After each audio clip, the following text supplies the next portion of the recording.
Alright, so I didn't feel like taking both headers out of the box, so I got one mid-pipe and one header out right now, and the box of parts. So I'm going to go through everything and show you guys what we're installing on the car, and then we'll see, obviously, the full set and everything when we go to put them on the car when we get to Jack's. But before we head out, let me just go through the parts and show you guys. Starting off, we got 2 OEM gaskets there. Down in this box here, American Racing actually sends you gaskets, but they're really, really thin. But yeah, so we got some OEM gaskets from Mopar. I also went ahead and got some ARP header bolts that we're going to use to install the headers. I heard a lot of times that the bolts that come with these kits actually start backing out and could even break, so we were safe. We went ahead and got some ARP header bolts. And then inside of here, I have the rest of the stuff that American Racing sends with the kit. So we got the clamps right here. We also got the O2 sensor extensions. And then they have the header bolts in the back there that we're not going to be using. And then I just went ahead and got some gasket maker, and I got some thread locker from Walmart. Here's a mid-pipe. As you guys know, got the catless mid-pipes. I think I mentioned that before, but in case you didn't know, we got the catless mid-pipes. We got the 1 7/8 headers, custom made American Racing headers for the Challenger. Just look at these welds. Everything looks so good. American Racing customer service was awesome, and I'm hoping that these things sound just as awesome on the car. But yeah, as you can see, 1 7/8 Challenger. I don't know if you guys knew this or not, but American Racing headers are actually custom made to order. So when you go on their website, this is called the 1 7/8 long system. They make you input your make and model of your car, and then they actually custom make the exhaust system for you. So it takes a while. It takes about 6 to 8 weeks, I think. It's definitely worth it. I mean, from what I've seen, it's the best quality. From what I've read, it's also the best quality. So I'm super excited to get these on the car. Like I said, it's been a long time coming. I'm rambling right now, but I'm just too hyped that I'm actually going to get headers on the car. It's something I wanted to do ever since I got the car, like over 2 years ago. So without doing too much more talking, let's get everything started. I'm going to throw this big box and all these parts into the car, give you guys a cold start, and we're going to head out. I got an extra camera battery, got my phones, got my tripod, got my wallet, keys. I know this is going to be a long night. Alright, we already ran into our first problem. The box of headers didn't even fit in the trunk. So I had to improvise and take the headers out. Nice. This is going perfect so far. It's not like I just bought a nice truck that can hold things in the bed, but I don't have anyone else to drive me over. So yeah, I'm a one-man show, just taking everything in the Challenger, hoping it doesn't get too hot on the way over. And yeah, we're just gonna rock out like that. This is officially the last cold start on the Challenger with the straight piped exhaust.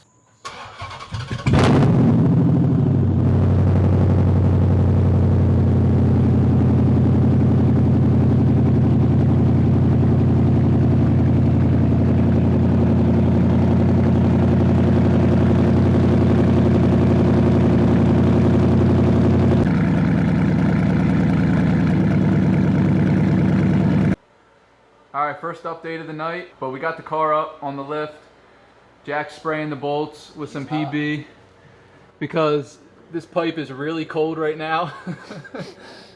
But we're spraying all the bolts with PB, and then we're just going to work on removing this exhaust. We're going to start with these clamps and work our way back, and then we're going to work up towards the cats and the headers and stuff. So just wanted to give a first update, but yeah, that's what's going on right now. We got the bolts to the cats off, as you guys can see. We also got our O2 sensor unconnected there. Got that one soaking with PB. We also got these bolts loose and ready to be taken out to the back of the exhaust here. And then we also did the hangers, which are right up there. I don't know if you guys can see. We got these hangers out. There's about 4 of them back here. It's kind of hard to see because it's not focusing, but yeah. So we got all those hangers out. The back half of this exhaust taken off, and then we can start with the actual headers. Exhaust is out. Well, the back half of the exhaust is out. As you guys can see, cats are hanging right now. How long we been doing this? Not that long, right? Nah, 45 minutes maybe? Yeah, it's only been like 45 minutes or an hour tops. Everything came out way smoother than I thought. So everything's good so far. I know we're about to probably get into some trouble when we start dealing with those header bolts and trying to get the stock manifolds off, but so far so good. Got the exhaust out, and yeah, time to move on to getting the rest of the exhaust off. Right now we're gonna take out the cold air intake. We're gonna move the coolant tank out of the way. We're gonna take the valve covers off and see how many bolts we can get from the top before we go back underneath. I got the parts out of the trunk. As you can see, the headers and mid pipes are here. Got the rest of the parts out, and yeah, we're gonna see what we can get from the front or from the top, and then go back underneath and hopefully get the rest of the bolts. So far we were able to get 2 bolts out. These front 2 bolts we got out from the top. Jack's working on the third one over there. We've just been using this swivel head 3/8 with a 10 millimeter to get these manifold bolts out. But, oh, it's out. It's still there, look. It's just sitting on the... Sick. 3 down. I believe there's 4 on the top, 4 on the bottom, so we got 3 out. We haven't even touched this side over here yet. I just sprayed all the bottom 2 O2 sensors with PB Blaster because I was able to crack the top 2 loose. Like this one's loose right here, but this one is giving me real bad trouble. I couldn't even do it. I couldn't even do it, man. Same thing on this cat. We were able to crack open the top one. I got that one, but this bottom one, I needed to soak it again in PB because that thing was not coming out. But man, look at these headers. I can't get enough of these headers. I don't even know if I want to put them on the car. I might just want to hang them in my room. 2,000 years later. 3 hours in, we got the driver's side stock manifold off. Now we got to work on the passenger side. We got 1 bolt out of this side. This is the harder side though, because a lot of those bolts are stuck and like there's no way to get to them easily. He seems to have some good ideas, so I'm gonna listen to him. Dave still ain't touched the wrench. But on this side, we got all those bolts out. Let's take a look at these. Looking pretty good, right? I think. Yeah.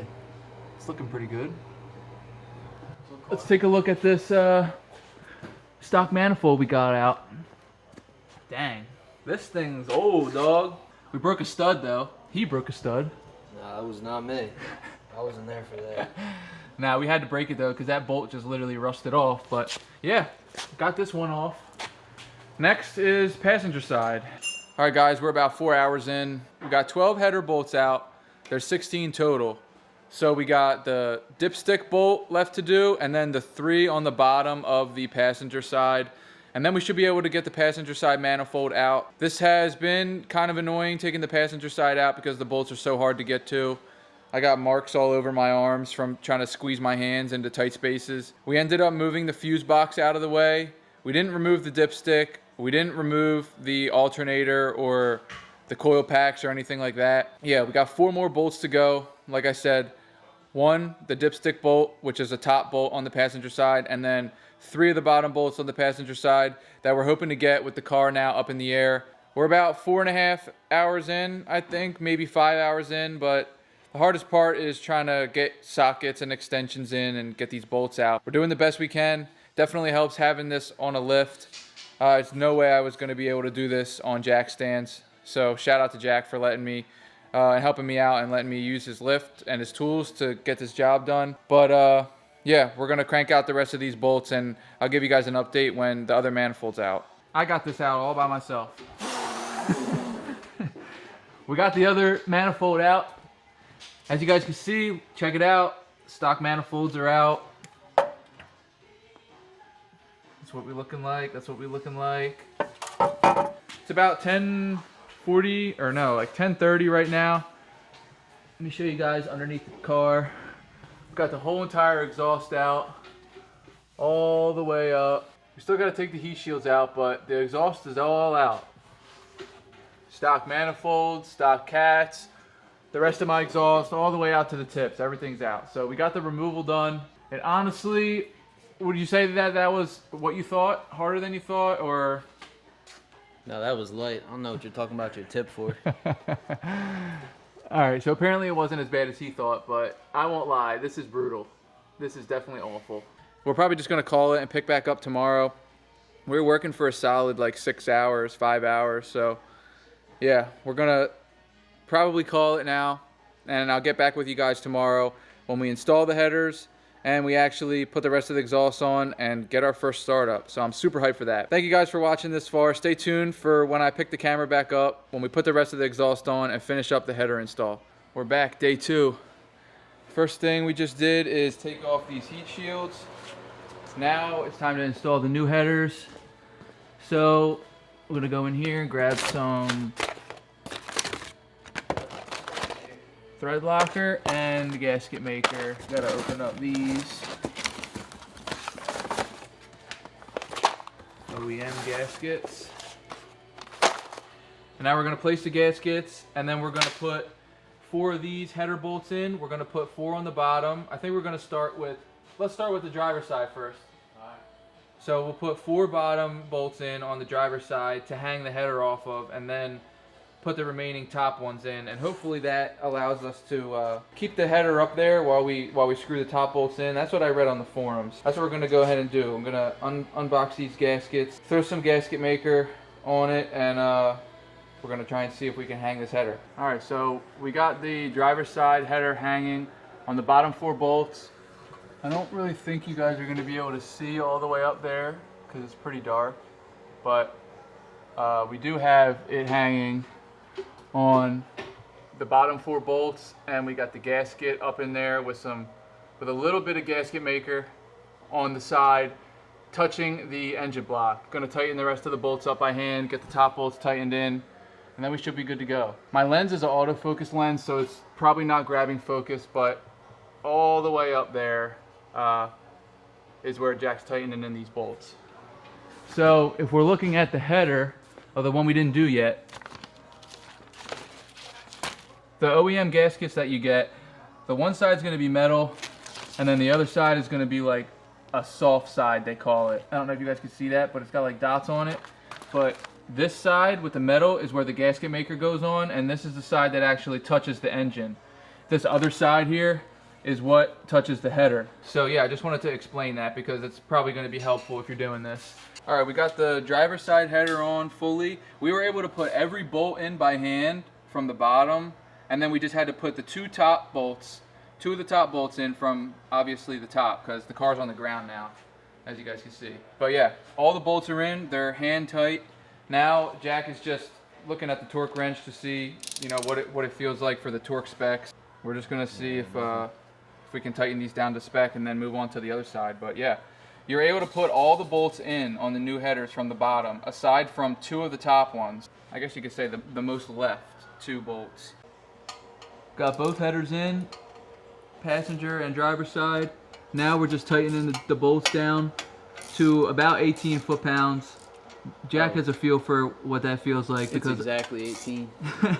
I was barely able to get my hand in some of these small spaces, so he's doing majority of the tightening now. Then we're gonna probably get an open header start because we gotta do that. You know we gotta do that. But I'm hoping the next update is that open header start. I'm super hyped, guys. This has been a long job, but surprisingly not as bad as I thought. But yeah, we're just gonna get these couple bolts torqued back down. Then we will get the open header start and then put the rest of the exhaust back on. All right, the hood's shut, so you know what that means. Everything's torqued down. Everything is on. All the bolts are on. O2 sensor extensions are on. O2 sensors are on. Fuse box is tightened back up. Dipsticks tightened back up. Coolant tank and the intake are all back on. You took the tape off the throttle body? Yeah, I threw it somewhere. Right here. Oh, okay. I forgot to do that. All right, cool. So I'm gonna give Jack the camera and I'm gonna go on my phone and we're just gonna do an open header start to hear what it sounds like. It might shatter the windows of your garage. Yeah, Grandma lives here, so wake her up real quick. Oh my God, this is about to be insanely loud. The battery's not even hooked back up. Oh, that's Dickhead! That's why. We Gotta gotta hook do the battery up first. We gotta do the battery before we start it, Damn. right? I remember my first header swap. full rear end, 2019 Camaro SS1LE for sale. Full engine cradle, same car. You giving yourself Hit promo my on line. my video? Tremec 6-speed, 70k miles on it. She's stout. Came out of 1LE Camaro. Hit me up. All proceeds go to the channel. All proceeds do not go to the channel. LT1 out of that same Camaro. They're similar. This is a mopar channel. Blown up. No one's gonna buy that. Everybody now, people are gonna see this and they're gonna switch over to GM, over to the big boy shit. 2003 Impala taillights, 2016 Silverado taillights. Hit my line. Look at this, can't even get his Mopar started. SRT Dave turning the wrench.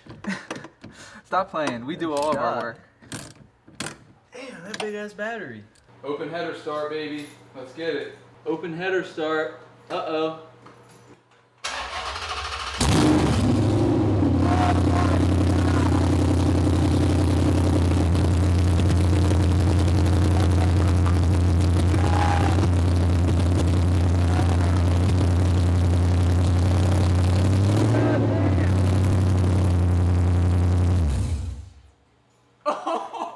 Oh my god! That's insane. That's no joke.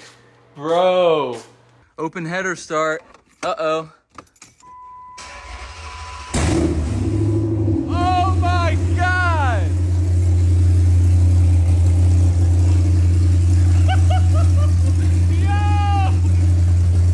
Yo! That's insane. It's a good thing we're putting mid-pipes on. For real. We're running into a hiccup trying to get the mid-pipe connected to the factory exhaust because it's so tight. So fireman's bringing out his torch, and we're gonna see if we can get some heat to the stock exhaust and expand that clamp a little bit. I'm showing you guys all flaws and all trouble that we're going through. The torch didn't work. We can't seem to get the American Racing mid-pipe into my X-pipe, so we went ahead and rented this pipe expander tool from AutoZone. It's part number 57028, I think. But yeah, we went ahead and rented this, so this is essentially gonna go on like a ratchet, and we're gonna extend the X-pipe with this, because as you spin this tool, this extends, and you know, it's gonna be able to morph the pipe and make it bigger. Shout out to AutoZone, and shout out to this guy right here. You ready? Yeah, Should I see if a remote start works? you can try. I Or I'll doubt just it. crank it.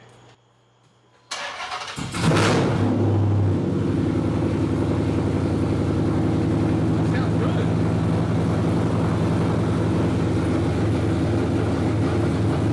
Got a little chop to it.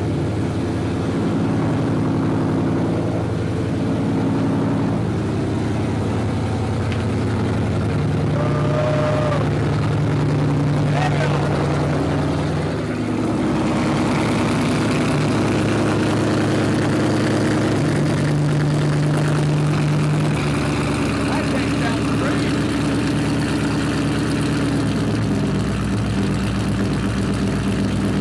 Totally tell the difference.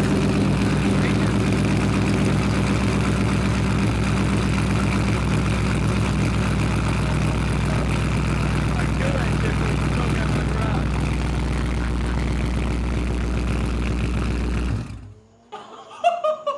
Oh my god, bro. That thing sounds so good. That's gonna sound crazy pulling away. Oh my gosh, bro. Look at the smoke. That's alright. My bad. I've smoked it out worse than that. Dang. It does have a little chop to it. I like that. Wow. Yeah, it sounds. just been an adjustment. Yeah, but it sounds so good. It sound good. I'm gonna clean things up because I've been here for a long time now. So I'm gonna clean up, call it a night, and then I'll wrap everything up when I get home and talk to you guys then. Yo, what's up, guys? It's a couple days later now, and I wanted to give you guys my final thoughts on the experience I had installing my Longtube headers on my car. I'll start off by telling you guys what I needed to remove from the engine bay in order to access the header bolts. What me and Jack did was we loosened the fuse box, we pushed that out of the way, and we also loosened the bracket underneath the fuse box.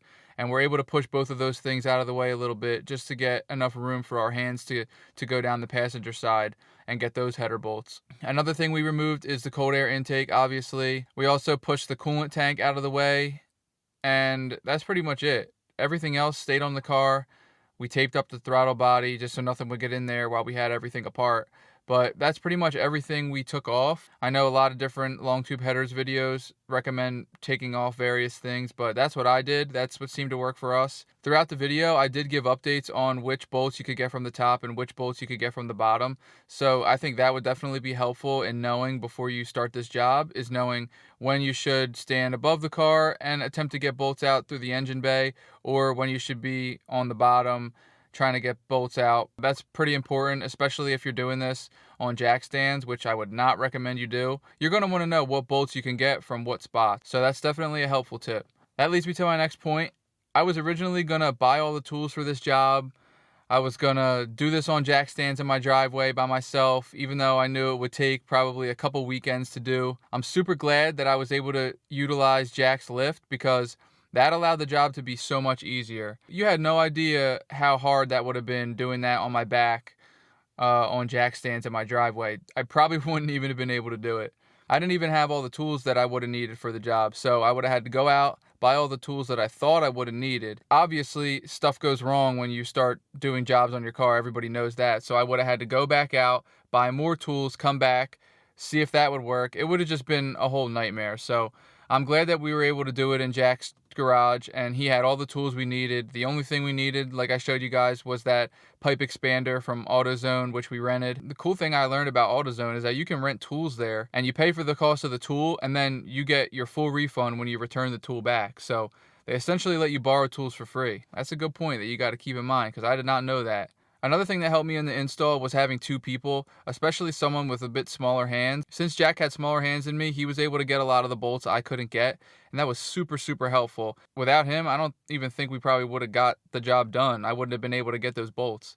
Having two people is also important for when you're removing your exhaust, trying to position the headers back up onto the heads, and just having two people is definitely a must for this job. That's all I'll say. And the last thing that you're probably going to need for this job is to have some patience. This is a very, very tedious job. It takes a while.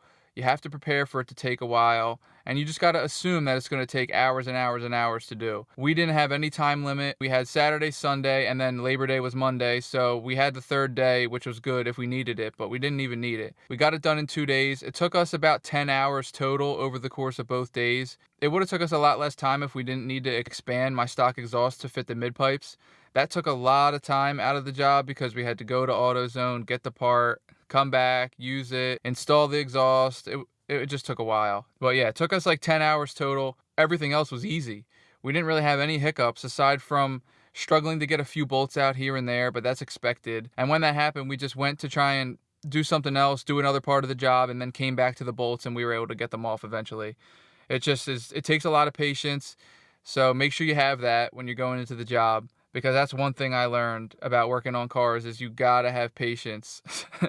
Otherwise, you're just going to get way too frustrated, and it's not even going to be fun anymore. Another thing I wanted to speak on is the quality of American Racing headers. This is not sponsored video at all, but I couldn't recommend their Longtube headers more. They're a bit on the pricier side, I think, but it's super worth it because you don't want to be doing this job and get everything off and then realize your headers don't fit or they don't line up or something like that. So I think it's important that you invest in quality parts, especially for your car. You don't want to do this job twice. You don't want to have a crappy pair of headers and then have there be problems like 2 months after you install them. Nobody wants that. So it's better to just do it all right the first time, and then you're satisfied, and in 2 months, 3 months, you're going to be glad you did it. The customer service of American Racing headers was also good. Back when I first ordered all the parts, I actually got the wrong O2 sensor extensions. They sent me ones for a Hellcat by accident, and I just reached out and they easily resolved it. They sent me a shipping label with the new ones for free, and I was able to return the old ones. Everything was quick. It was just a good overall pleasant experience. Again, I just want to give a shout out to Jack for helping me with the install. I wouldn't have been able to do it without him. He actually just got a new car, which I'm hoping to get on the channel soon. He's a big Chevy guy. I'm a Dodge guy. We both like to work on our cars, so I'm sure there'll be videos of both of us installing a lot more parts on our cars in the future. If you guys have any other questions about the long tube headers, make sure you leave a comment. I know there's not a lot of 6.1 Hemi long tube headers videos on YouTube. There's really not even a lot of install videos on YouTube. There's like a couple good ones that I found when I was researching. But yeah, just drop any comments you have down below. I'll answer them all because I know you guys are going to want to ask some questions before you attempt to do this, just like you should. But yeah, ask me questions. Leave a like on this video if you found it helpful or you found it entertaining. That open header start was crazy. I couldn't even believe the sound of that. But yeah, that's going to do it for this video. Just stay tuned for the next video. I got more bangers coming, more mods for the Challenger coming. You guys know I got some more truck content coming too. So make sure you hit that subscribe button if you haven't already. And if this is your first video, welcome to the channel. And thanks for watching, guys. I'll talk to you in the next one. It's SRT Dave, and I'm out.